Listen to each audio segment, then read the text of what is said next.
5 infos transferts, une main et des dessins, c'est tous les vendredis ou presque. T'as reconnu, c'est la Dépêche Mercato saison 3 et ça commence maintenant.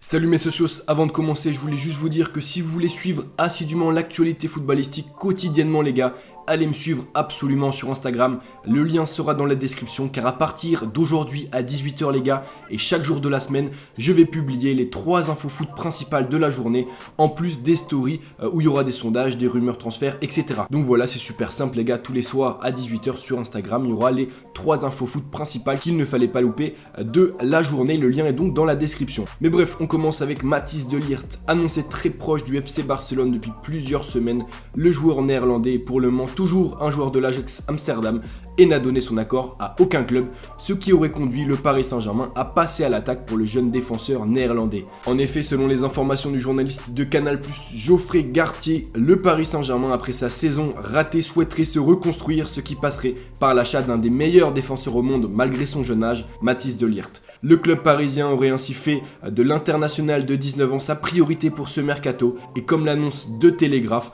serait prêt à payer les 85 millions d'euros demandés par l'Ajax et qui effraierait un peu le FC Barcelone, mais le Paris Saint-Germain serait également prêt à payer les millions de commissions qui sont demandées par l'agent du joueur, Mino Raiola. Ce dernier pourrait d'ailleurs être un atout principal dans l'aboutissement de ce transfert pour le Paris Saint-Germain, tant il est déjà bien implanté dans le club de la capitale à travers notamment Marco Verratti.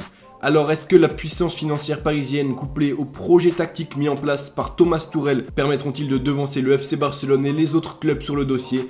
Rien n'est encore sûr, mais toujours est-il qu'on le voit, le Paris Saint-Germain s'active vraiment sur le marché des transferts.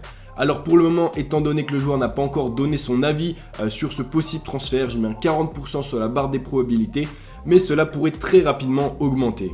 On enchaîne avec Ousmane Dembélé, très régulièrement blessé, surtout loin d'être irréprochable dans son comportement sur mais aussi en dehors du terrain selon des sources internes, le joueur français au FC Barcelone depuis 2017 pourrait être poussé vers la sortie cet été par les dirigeants catalans. En effet, comme l'annonce le quotidien catalan Sporté, ces derniers, donc les dirigeants du FC Barcelone, seraient lassés par l'attitude d'Ousmane Dembélé et seraient ainsi ouverts à toute offre de transfert à la hauteur du talent du joueur. Sporté n'a pour le moment donné aucune précision sur un montant exact ou même sur un possible intérêt d'un club pour Dembélé, mais la confirmation du maintien de Valverde au poste d'entraîneur du club pourrait sceller l'avenir du français, tant Valverde s'est montré plusieurs fois cette saison agacé par le comportement de Dembélé.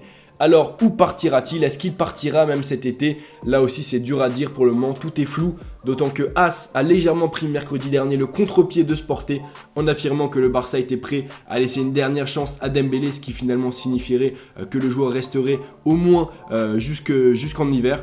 Donc voilà, c'est dur de démêler le vrai du faux, l'info de l'intox pour le moment, je mets donc un faible 30% sur la barre des probabilités pour le départ de Dembélé du FC Barcelone cet été. On continue avec un autre joueur qui quant à lui pourrait rejoindre le FC Barcelone, c'est Antoine Griezmann. Annoncé au Barça, le joueur français semblait pourtant ces derniers jours s'en éloigner face au veto entre guillemets des cadres du vestiaire catalan qui n'avaient pas apprécié le refus public de Griezmann de rejoindre le club l'été dernier. Mais ce matin, une nouvelle information est venue bouleverser le dossier. En effet, selon le Mundo Deportivo, Antoine Griezmann serait bel et bien, à partir du 1er janvier 2019, un joueur du FC Barcelone et serait d'ailleurs transféré pour 120 millions d'euros. Un accord entre le club catalan et Griezmann aurait même déjà été signé en novembre 2018, comme l'annonce la chaîne espagnole La Cadena Ser, une information qui est explosive les gars, parce que voilà, un tel accord est absolument interdit par la FIFA. Mais bref les gars, Griezmann devrait donc s'engager au Barça, c'est très certainement déjà signé donc. Je mets un 85% les gars sur la barre des probabilités, j'aurais pu mettre 100% mais avec cette possible violation des règles, la FIFA pourrait être amenée à enquêter sur ce transfert et même dans un cas extrême à finalement décider de sanctionner le Barça et d'annuler ce transfert. On continue avec le joueur suivant, Nicolas Pepe. Excellent cette saison en Ligue 1, le joueur ivoirien quittera officiellement cet été le LOSC, comme l'a confirmé son entraîneur Christophe Galtier en conférence de presse. Et même si rien n'est officiel pour le moment quant à sa destination, l'attaquant lillois semble plus que jamais se rapprocher de Liverpool. Selon Metro.uk, le club anglais aurait d'ores et déjà entamé les négociations avec le LOSC et selon le journaliste du Sunday Times Duncan Castles, Liverpool serait même prêt à offrir 80 millions d'euros pour le joueur. Les dirigeants du club auraient même déjà déjà rencontré les représentants du joueur qui auraient d'ailleurs confirmé lui son intérêt pour un transfert chez les Reds. Reste maintenant à savoir si Liverpool arrivera à convaincre le joueur âgé de 24 ans, d'autant que la concurrence sur le dossier est très rude. Après les gars, voilà, personnellement je le verrais bien partir en Anfield.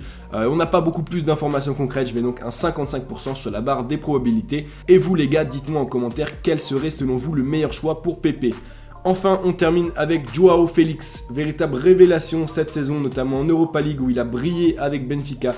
Le jeune portugais est sur les tablettes de nombreux cadors européens de Manchester United ou encore Liverpool. Mais selon The Sun, c'est bel et bien Manchester City qui serait le plus avancé sur le dossier. En effet, le tabloïd anglais a annoncé récemment que City avait d'ores et déjà entamé les négociations avec Benfica pour le joueur autour d'un montant de 120 millions d'euros. Alors est-ce que Joao Félix signera dès cet été à City au risque peut-être de se brûler les ailes tant il est jeune? C'est assez flou pour le moment, d'autant que le joueur a affirmé qu'il ne souhaitait pas absolument quitter Benfica dès cet été et le club de son côté ne semble pas non plus dans la nécessité financière de s'en séparer. Je mets donc pour le moment un 25% sur la barre des probabilités parce que je sais pas, voilà, je pense pas que Félix rejoindra dès cet été un gros club européen et encore moins Manchester City. En bref, Sergio Ramos a confirmé hier qu'il ne quitterait pas le Real Madrid cet été, alors que Martin Odegaard serait tout proche d'un accord avec l'Ajax Amsterdam. Enfin, Manchester City aurait rejeté une offre de 80 millions d'euros du Bayern Munich pour son joueur Leroy Sané. Et donc voilà les gars, c'est déjà la fin de cette vidéo, j'espère que vous avez apprécié et que vous avez appris des choses, c'est vraiment le principal. N'oubliez pas les gars de venir me follow en masse sur Instagram, c'est super important, ça me tient vraiment à cœur. On se retrouve très rapidement pour une autre vidéo les gars, c'était Val, peace.